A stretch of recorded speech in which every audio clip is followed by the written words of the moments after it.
Добрый вечер, вы смотрите программу «Якутия в деталях», с вами Петр Васильев. Пожароопасный сезон уже наступил во многих регионах нашей большой страны, в том числе и в соседней с нашей республикой. Есть даже случаи, где огонь местами перекинулся на жилые постройки. О том, как развивается ситуация у нас в республике и какие прогнозы дают специалисты, мы сегодня поговорим с нашими гостями. Добрый вечер. Добрый вечер. Ну, собственно, если я заговорил про прогнозы, я предлагаю с них и начать. Светлана, добрый вечер. Наступил у нас такой, так скажем, весенне-летний сезон. Какие прогнозы специалисты дают на текущее лето, чего ждать? Значит, если на сезон говорить, то по прогнозу Гидрометцентра России, по вероятностному прогнозу, получается на июнь-июль получается теплым, ну, около и выше нормы. Ну, осадков ожидается тоже около нормы, ну и где-то дефицит будет. Просто многие ваши коллеги, синоптики, специалисты, которые заняты в тушении лесных пожаров, говорят о том, что нас ждет сухое, жаркое лето. Ну, вот. Стоит ли этого опасаться? Да. Александр Александрович, как сегодня обстоят дела с ландшафтными пожарами? Стартовал ли у нас пожароопасный сезон? Да, согласно постановлению правительства Республики Саха-Якутия, у нас уже открыт пожароопасный сезон на территории республики. В настоящее время уже у нас зарегистрировано 9 ландшафтных пожаров, в том числе в Амгинском и в Усьмайском районах уже установлены виновные лица возникновения данных ландшафтных пожаров, и, соответственно, они уже привлечены к административной ответственности. Ну, по всем этим ландшафтным пожарам, значит, причиной у нас является человеческий фактор, да? То есть сейчас в настоящее время тем более никаких гроз нету, соответственно, сейчас только является, так скажем, халатность непосредственно граждан. И, соответственно, по двум уже, как я сказал, уже установлены лица, они привлечены к административной ответственности. По остальным 7 в настоящее время ведется совместная работа с органами внутренних дел по установлению виновных лиц. Ну и, соответственно, будет рассматриваться вопрос о привлечении к установленной законом ответственности. Ну вот смотрите, терминология пожаров, она обширная, ландшафтные пожары, лесные пожары. Чем ландшафтный пожар отличается от лесного? Да, я сейчас поясню, да. Данная терминология всего лишь 2 года назад была введена в законодательство. Вот, у нас же земли лесного фонда, они утверждаются, соответственно, законодательством. Есть определенная карта, где закреплены именно земли лесных фондов. И вот если пожар возник именно на землях лесного фонда, то в данном случае это считается лесным пожаром. Если же у нас пожар возник не на землях лесного фонда, а, допустим, на землях поселения, на землях сельхозназначения, на землях иного назначения, допустим, это горение травы, горение каких-то сухих материалов, ну, с того года, да, сухих листьев и тому подобное, вот это уже считается ландшафтным пожаром. А природный пожар – это лесной пожар? Нет, природный пожар – это общее название, которое делится уже на лесные и ландшафтные. Ну, насколько я понимаю, тушение природных пожаров находится по большей части в ведении Минэкологии. МЧС занимается лесными пожарами тогда, когда они угрожают жилищным постройкам и прочему, и объектам экономики. Да, все правильно. Тушением лесных пожаров у нас занимается Министерство экологии. А, соответственно, уже тушением ландшафтных пожаров у нас, согласно законодательству, занимается именно Республика Саха-Якутия в лице правительства, ну, в данном случае это ГБУ, ГПС, противопожарная служба республики. А, конечно, МЧС России уже подключается, когда идет угроза населенным пунктам непосредственно. Но, тем не менее, все-таки ваша служба контролирует и сельхозпалы, насколько я понимаю. Да, конечно. Вот как у нас с ними дела обстоят? Часто ли они становятся причиной лесных пожаров? Да, к сожалению, хотя уже на протяжении более 5 лет мы занимаемся профилактикой непосредственно так называемых сельхозвыжиганий, когда собственники, арендаторы сельхозучастков просто выжигают траву на своих земельных участках.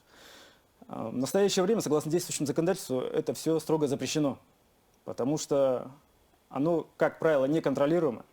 Как правило, эти земельные участки находятся у нас на границе с лесными участками, и очень велика вероятность перехода огня на именно земли лесного фонда, соответственно, это уже будет лесной пожар. Поэтому у нас, согласно правилам противопожарного режима, эти все профилактические выжигания запрещены. Соответственно, нами совместно с другими правоохранительными органами во всех районах республики созданы патрульно-контрольные группы, которые у нас уже с конца апреля занимаются выездными обследованиями, профилактическими рейдами вот, по предотвращению вот этих выжигания сухой травянистой растительности, соответственно, по предотвращению нарушений других требований пожарной безопасности, таких как, допустим, разведение открытого огня в неустановленных местах это так называемые шашлычники, жители, которые выезжают на природу, разводят костры, ну, вот, так сказать, где хотят, не в установленных местах. Поэтому здесь совместно у нас с органами местного управления, с органами внутренних дел, с лесничествами проводятся совместные выездные профилактические рейды, и, соответственно, при выявлении таких лиц, да, проводится профилактическая работа, ну и если уже конкретные нарушения выявляются, законодательство, решается вопрос о возбуждении административного дела и привлечении лица к установленной законом ответственности. Мгм. Ну вот те случаи, про которые вы говорили в Амгинском районе, там же тоже рукотворных, человеческих рук дело. Да, конечно. Сколько понятно. А что там были за прецеденты? В Амгинском и Усмайском районе были уже выявлены, так сказать, организаторы, виновники, вернее, возникновения двух ландшафтных пожаров. Это было горение сухой травы, и которые как раз уже привлечены к административной ответственности. Сарглан, у меня здесь еще есть также вопрос касательно погоды, наверное, к вам. Многие говорят о влиянии грозовых фронтов на лесные пожары. Знаю, что ваши специалисты, коллеги, много используют термин «сухие грозы». Синоптики этот термин отрицают. Давайте Да. все-таки придем к золотой середине. Как грозы оказывают влияние на число лесных пожаров? Значит, термин вообще «сухая гроза» – это по терминологии считается другое явление. Это связано с молниями, с разрядами молний, которые возникают при песчаных бурях. Такие, песчаные бури для нас, конечно, на нашей территории не бывает, но очень редко, может быть, не характерны для нас. Поэтому про сухие грозы, как таковых настоящих сухих гроз, как бы неправильно так говорить. Вот. Но в быту, конечно, да, обычная гроза, если воздух сам по себе у нас в жаркую погоду бывает сухим, и просто осадки могут не достигать до земли. И кажется, что гроза сухая. Поэтому так вот принято, да. На самом деле сухая гроза – это совсем другое явление. Оно у нас не бывает. Ну, насколько я понимаю, то есть... Физика другая. Физика процессы. другая. Здесь Да. используется следующий фактор, что просто, возможно, не хватило осадков или не зафиксированы были осадки. Может быть. Либо они Или просто- прошли осадки мимо. Либо мимо прошли. Давайте тогда поговорим вслед, раз уж мы первый блок посвящаем осадкам и причинам. Давайте поговорим про искусственные осадки, как они помогают бороться с лесными пожарами. Искусственные осадки… Тоже термин спорный. Да, искусственные осадки – это осадки, которые выпали в результате воздействия, да. В данном случае у нас вот работают по воздействию именно на облака путем распыления агрегатов, да, на активную облачность. Вот. Но Ну вот смотрите, многие же говорят о том, что это в составе тех самых пиропатронов, которыми обстреливают облака, там ядит серебра, йодистое серебро. Насколько оно вот с точки зрения науки вредно может быть для сельского хозяйства, обычного населения? Есть ли какие-то исследования? Потому что позитивное влияние на облака оно оказывает безусловно. Но вот как быть... этим, конечно, мы не занимаемся, да, но так, насколько я знаю, или вот Баграт Григорьевич может на этот вопрос спокойно ответить, да. Баграт Григорьевич, ну вы непосредственно в Подключайтесь. составе бригады самолета-зондировщика Як-40 прибыли буквально несколько дней назад в нашу республику. Какой фронт работы все-таки, как осадки могут повлиять на наше население, могут ли, есть ли какие-то факты? Ну, понятно, что осадки каким-то образом и на население влияют, как вы сказали, да, в положительном смысле. То есть осадки способствуют нормализации жизнедеятельности, значит, и сельского хозяйства, и водопользования. Вот. Но у нас задача немножко другая сейчас. Задача у нас направлена на увлажнение пожароопасных территорий. В основном, так сказать, там, где прогнозируются ландшафтные пожары, для снижения риска возникновения вот этих природных пожаров именно на ландшафтах, переходящих дальше, так сказать, на лесной фонд. Что такое искусственные осадки или искусственно вызванные осадки? Значит, искусственно вызванные осадки – это осадки, которые вызываются из облаков, которые вообще не дают осадки. И такая технология есть, и она не применяется. Почему? Потому что сами осадки совершенно незначительные. Вот облака, которые не дают осадки, они могут в конечном счете, из них можно получить там десятые доли миллиметра. Но это вот понятие ресурсная облачность. Да, это значит, понятие ресурсной облачности. Что такое ресурсная облачность? Мы занимаемся искусственным увеличением осадков, естественных осадков. Искусственно мы их увеличиваем. То есть интенсифицируем мы процессы, физические процессы в облаках, вот, и для того, чтобы эти осадки были увеличены.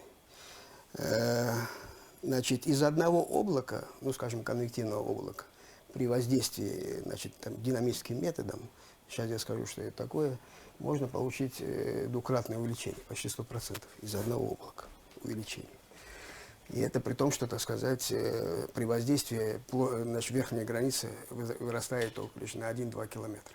Что такое динамический засев? Это засев, интенсивный засев с помощью кристаллизующих реагентов. Происходит кристаллизация вершины облака, в которой находится переохлажденная вода, выделяется большое количество тепла, и вот это большое количество тепла, взрывным образом подтягивает, так сказать, восходящий поток вверх и развивает облако. Вот это называется динамический засев с помощью так называемого кристаллизующих реагентов, тех самых реагентов, о которых вы говорите, это йодистое серебро. Что такое йодистое серебро? Йодистое серебро, то есть этот реагент, он состоит, если его рассмотреть как ядро кристаллизации, то это очень маленькие частицы, намного меньше микрона. Их достаточно много. Вот. И они имеют структуру, похожую на структуру естественного льда. Поэтому она каким-то образом обманывает природу и на себя начинает кристаллизовать воду. Вода, так сказать, и водяной пар, и жидкие капли начинают на нее, так сказать, испаряться. При этом кристалл начинает расти, становится тяжелым, выпадает в виде осадков. Проходя теплую часть атмосферы, выпадает в виде дождя. Вот это, такой метод. Поэтому, но не все, оказалось, что не все облака подходят к воздействию. Есть так называемые критерии пригодности облаков. Они получены в результате очень большого количества экспериментов, там порядка 20 лет. Мне посчастливилось заниматься этими экспериментами с истоков, с 80-х годов. Баграт Григорьевич, так все-таки вредны, не вредны? Я вам скажу насчет вредны. Поэтому, вот раз я говорю о критериях пригодности, в течение вот этих всех, так сказать, экспериментов были определенный класс облаков, которые подходит к воздействию. Это определенные параметры. Это верхняя граница, нижняя граница, сколько там воды внутри переохлаждена, какие температуры бывают на верхней границе и так далее. Вот это весь комплекс, он как раз и отвечает за так называемые пригодные облака. В народе у нас мы назвали их ресурсными облака. Что такое ресурсные облака? Это тот ресурс, который может при воздействии привести к воздействию. Теперь насчет опасности. Если такой вопрос встает у населения, безусловно, надо на него ответить. Безусловно. Вот. Он стоит всегда. Вот сколько я уже 50 лет занимаюсь этим делом, да, вот так, мне немало лет, поэтому все время стоит один и тот же вопрос. Вредно или не вредно? Я был одним из руководителей научно-исследовательской темы в течение 5 лет, в 80-х годах, когда мы специально исследовали этот вопрос. Исследовали его на наших специализированных полигонах противоградовой службы. Это вот Кавказские, в основном это были работы, проведены в Молдавии, при Советском Союзе, в Молдавии. Вот в течение 5 лет при интенсивных воздействиях на градовые облака, интенсивных, не таких, как у вас вот здесь.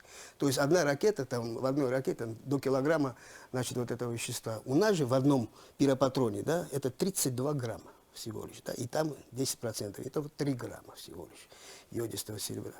Так вот, в течение, так сказать, 5 лет исследования наши показали, что вот во всех средах, ни в воздухе, ни в воде, ни в почве не были обнаружены повышенные концентрации относительно ПДК, вот этого состава, понимаете? Поэтому, выпущен огромный этот материал, называется руководящий документ, регламентирующий эти, так сказать, вот все эти воздействия с точки зрения опасности и вредных воздействий, да? Он утвержден, с ним можно ознакомиться, если кому интересно. Вот. И там расписано все.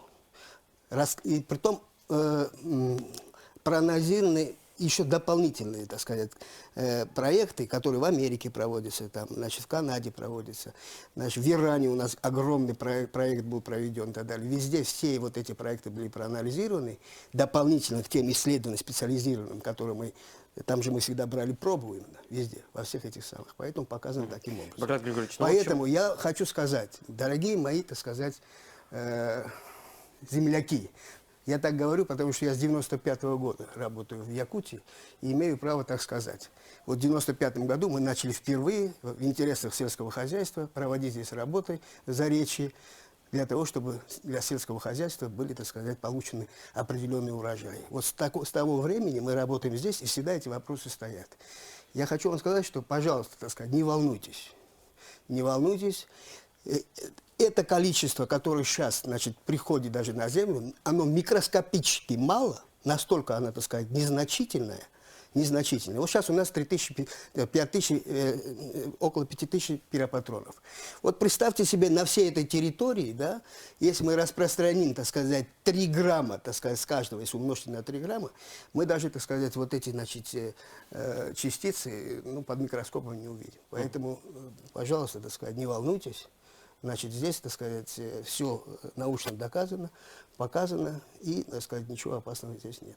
Баграт Григорьевич, ну, не убавить, не прибавить, очень дословно вы нашим зрителям объяснили. Мы сейчас прервемся небольшую рекламу и продолжим дальше обсуждать ситуацию с лесными пожарами в регионе.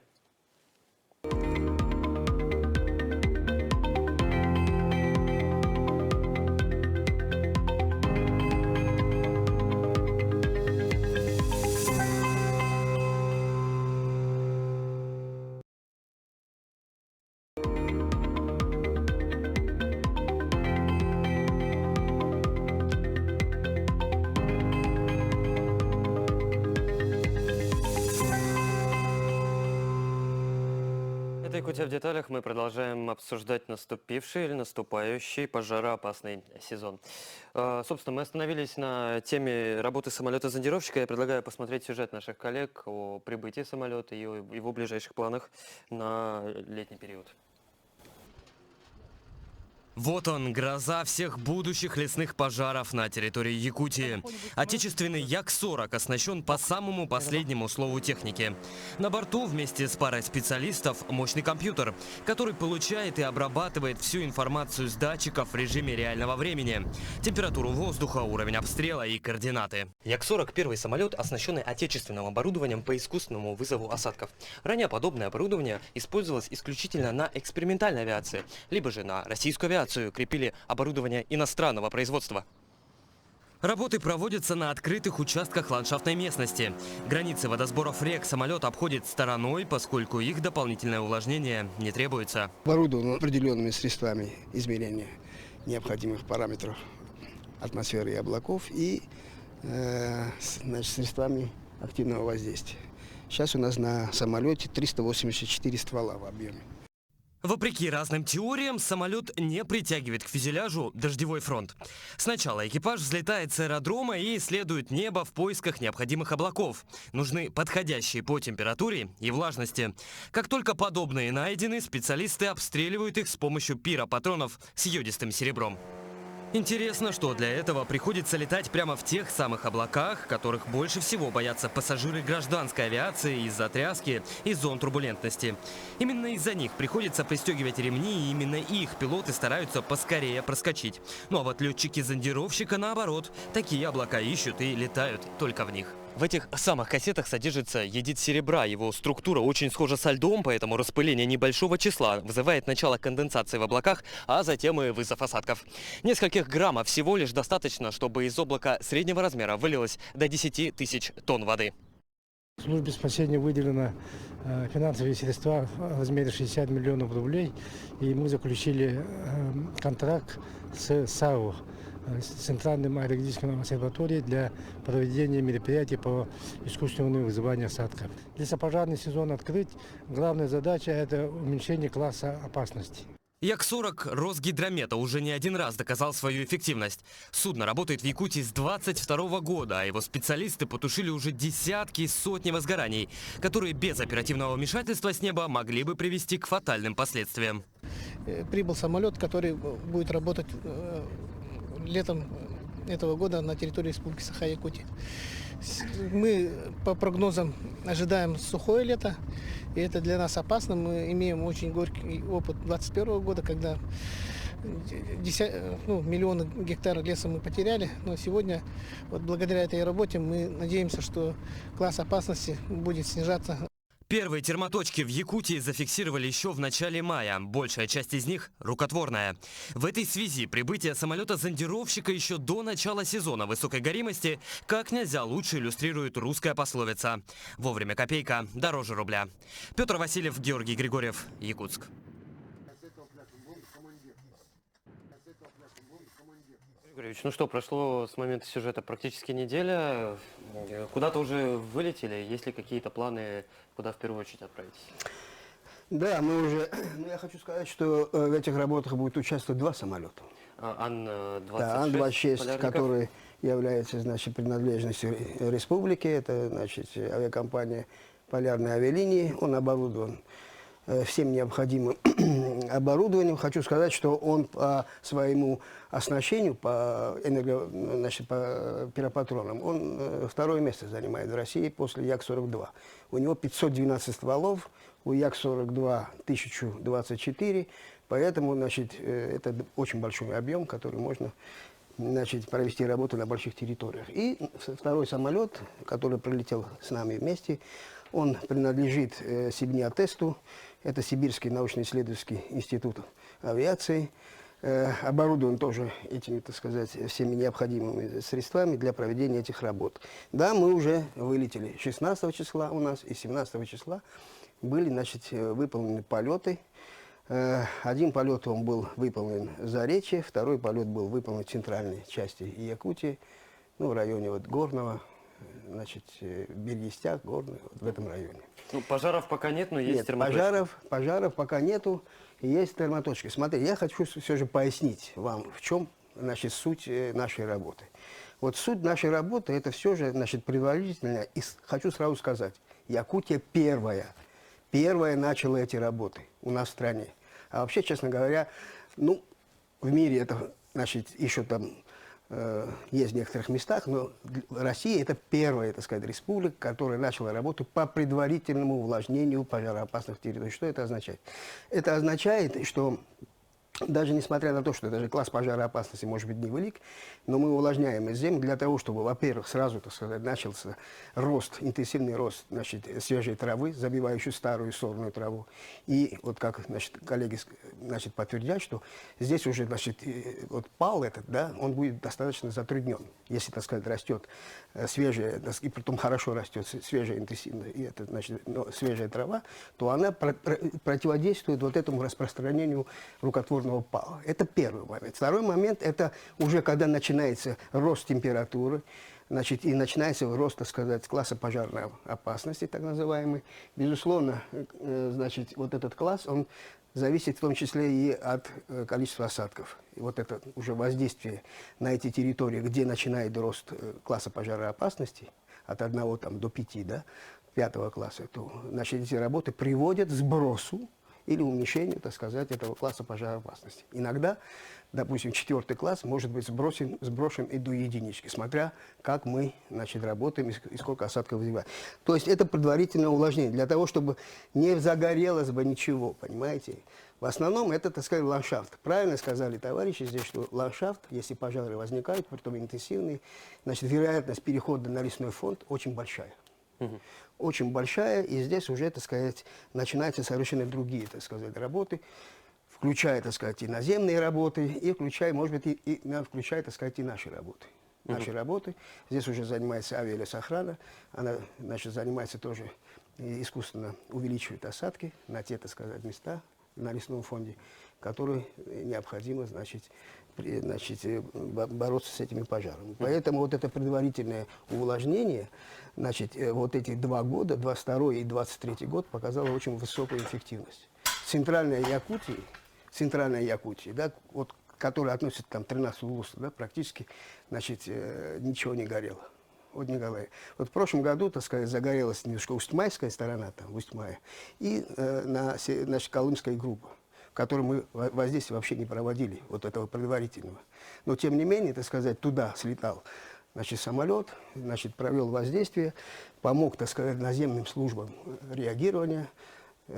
Произошло, значит, деградация, значит, пожара, который был успешно наземной службой МЧС потушен. Понимаете? Поэтому, что я хочу сказать, что вот эта технология предварительного увлажнения, значит, которая именно здесь впервые была применена и развивается, и мы считаем, что она имеет, значит, большую эффективность и имеет право на жизнь. Дмитрий Анатольевич, кто задействован в тушении лесных пожаров, какие силы и средства?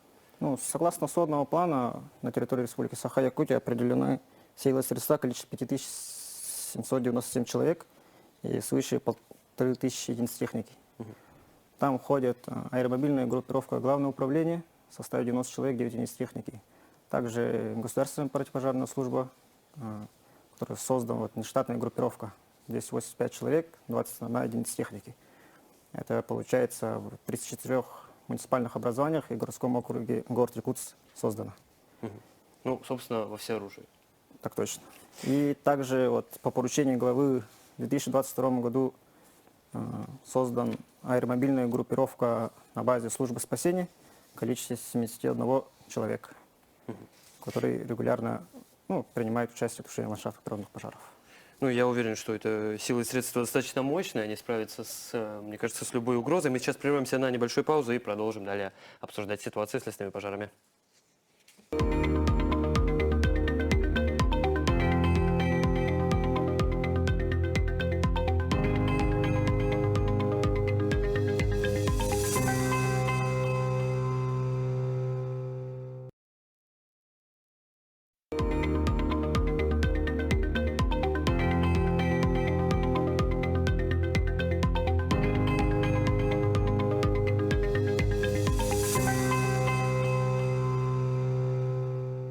Это «Якутия в деталях», мы продолжаем. Я все-таки предлагаю еще уделить время теме природного влияния на лесные пожары.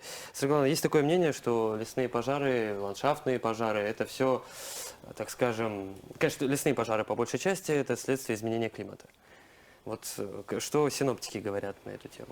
Ну, это, конечно, взаимосвязано. Конечно, основной, наверное, причиной, да, является, конечно, потепление климата. Ну, вообще лесные пожары у нас были всегда, вот. Но вот если проводили анализ, да, оценивали, сравнивали температуры, значит, норм 61 по 90-е годы, и, ну, 30-летней давности, два периода, и получалось, что у нас как бы теплеет, да. Это, ну, даже люди сейчас все ощущают, что достаточно тепло стало. И, ну, кроме температуры, ну и осадки тоже, если смотреть, точно тоже возросли. Вот. Продолжительность пожароопасности с 4-5 классом пожароопасности последние 5 лет, они у нас идут до сентября. Такого никогда не было, да. А в 2020 году он был до 11 октября. Такого никогда не было. Вот. Также у нас период лета, можно сказать, увеличился. Прямо от 70 до 100 дней были. То есть это все 3 месяца, июнь, июль, август, все, ну, летние дни. То есть среднесуточная температура выше 15 градусов. Также в последние годы мы отмечаем засухи, почвенную, атмосферную засуху. Частота их, как бы, ну, получается в разных местах, но ежегодно мы отмечаем это, да. Вот, повторяемость заморозков, наоборот, стала меньше. Допустим, другие столетия, если смотреть, там заморозки были тоже почти ежегодно. Сейчас они редки. Вот. Ну вот не могу не спросить про нашу Арктику. Она же тоже бьет температурные рекорды. Я уверен, что и лесные пожары туда, тундровые, они же и туда могут прийти. Ну, так и было. У нас Верхоянский район хорошо горел до этого. И Северо-Восток, Момский район тоже были большие пожары. Ну то есть и... Это и есть, да. Между собой это все прекрасно связано. Да. Александр Александрович, я предлагаю еще уделить тему все-таки, так скажем, сознательности граждан. Вы отметили, что сейчас существуют специальные места для выезда, разрешенные на природу, вот где, допустим, в окрестностях Якутска можно отдохнуть, так скажем, с огоньком без вреда для природы. Ну, согласно распоряжению главы город Якутск, ну, я сейчас не скажу точную дату, но оно уже более 5 лет, по-моему, действует, то ли с 18, то ли с 19 года, определен ряд мест, на которых разрешено проводить ну, такие так называемые огневые работы, то есть мангальная зона, где можно пожарить шашлыки на природе. Я конкретно сейчас, конечно, не скажу, но Но точно есть на Покровском тракте с правой стороны, там, где Владимировка. на Покровском тракте, потом Табагинский мыс, ряд других. Но, в принципе, это распоряжение висит у нас на сайте городской администрации Якутска. Поэтому, в принципе, любой может ознакомиться с этим распоряжением и уточнить, да, где у нас официально разрешено. Мгм. Ну, то есть они специально оборудованы и рвом, там, допустим, да. какими-то противопожарными другими сооружениями. А как себя вести тогда, если ты просто вот не в Владимировку выезжаешь, а просто в лес, если сейчас можно в лес выезжать? Что главное помнить? Все-таки как представитель МЧС России, я думаю, этот ответ должен быть как учи наш. Но есть определенное, не определенное, а есть правила противопожарной безопасности в лесах, именно которые утверждены федеральным законодательством. Там все четко прописано, где, в каких местах разрешается разводить огонь непосредственно. И, соответственно, утверждаются те меры, которые должны быть предприняты. Ну, сразу хочу сказать, что непосредственно в тех местах, именно в лесном массиве, где у нас непосредственно лесной фонд, непосредственная подстилка, горючее и тому подобные горючие материалы, там запрещено разводить. Любой вид огня, любые какие-то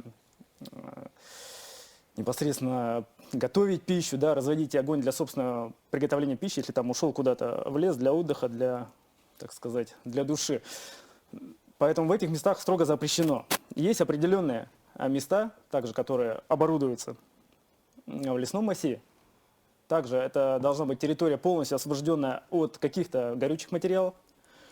Еще лучше, если это место оборудовано какой-то металлической емкостью, откуда точно огонь не может перебраться непосредственно на сухую траву, на лесной массив. Мгм. Ну и самое главное, не бросать после себя мусор, не оставлять окурки, не затушенные Ну да, костры. это, конечно, это самое основное правило, Элементарно. которое у нас должен помнить, да, каждый человек, который попадает в лес. Соответственно, весь мусор должен быть за собой убран, потому что, ну, в принципе, наверное, уже все знают. Еще раз повторю, что любая стеклянная посуда, тем более наполненная водой, она у нас всегда служит как линза, которая может повлечь за собой возникновение открытого огня и, да, непосредственно уже лесного пожара, когда человек уже давным-давно покинул это место. Баграт Григорьевич, ну, в заключение хочу, наверное, вернуться к вам. Человек, вы сами сказали, 50 лет занимаетесь изучением и, ну, так скажем, вызовом дождей, вызовом осадков с 95-го года в республике. Уверен, что какие-то собственные наблюдения проводили. Возможно, так для себя анализировали. Вот, может быть, есть какие-то прогнозы на этот сезон? Да, многие говорят, что будет сухо, будет мало осадков. Ну, вы понимаете, в чем дело? Если ты сам участвуешь в экспериментах, то у тебя всегда собственные наблюдения. Ты по-другому, так сказать, провести их не можешь. Ну вот, допустим, у нас была достаточно относительно теплая зима. Что это может нам дать летом? Но то, что у вас снег сошел раньше срока на 2 недели, да, это уже плохо. Это уже плохо, значит, оголилась, так сказать, почва раньше времени, при том, так сказать, количество осадков было небольшое, поэтому вот этот активный слой, который есть, так сказать, там 25-сантиметровый, где вот это все, так сказать, начинает расти, значит, он сухой, безусловно, сухой. Поэтому вот наша сейчас задача, я хочу, чтобы это было понятно, наша задача максимально увлажнить все это дело, максимально уложить. Во-первых, у нас 2 задачи, да, вот 2 задачи, это тоже я должен сказать. Первая задача – увлажнение, которое приводит и ко второй задаче, значит, которая направлена на сельское хозяйство, на Министерство сельского хозяйства. Увлажнение, рост травы и всех там сельхозугодий, если они есть, это уже вторая задача, которая у нас связана. Вот в контракте у нас так и написано. Увлажнение, снижение риска возникновения пожара и, так сказать, следующая задача – это, значит, задача на сельское хозяйство, чтобы, значит, в республике была трава, чтобы, так сказать, животноводство у вас развивалось и все прочее. Поэтому эти задачи, они взаимосвязаны, и мы их решаем. Вот сейчас мы начинаем. Через час самолет вылетает. Он летит в район Сунтара. Туда подходит фронт. Вот, значит, его надо поймать вовремя, значит, успеть, так сказать, это обработать и вернуться уже назад. Поэтому мы работаем, стараемся, так сказать, все. В общем, мы прилетели, будем надеяться, что этот год повторит еще прошлые 2 года, 22 и 23, в смысле эффективности. Очень надеемся, очень надеемся. Вот для этого все мы делаем. Ну, и хочется надеяться, что с 2 самолетами-зондировщиками и такой мощной командой специалистов, как вы, и в том числе МЧС России, Минэкологии, конечно же, наших синоптиков, и самое главное, сознательности граждан, лесных пожаров в этом сезоне у нас будет гораздо меньше. Спасибо, что нашли время и пришли к нам в студию. Ну а на этом выпуск программы «Якутия в деталях» подошел к концу. Смотрите нас по будням в 19:15. Расскажем, чем живет Якутия.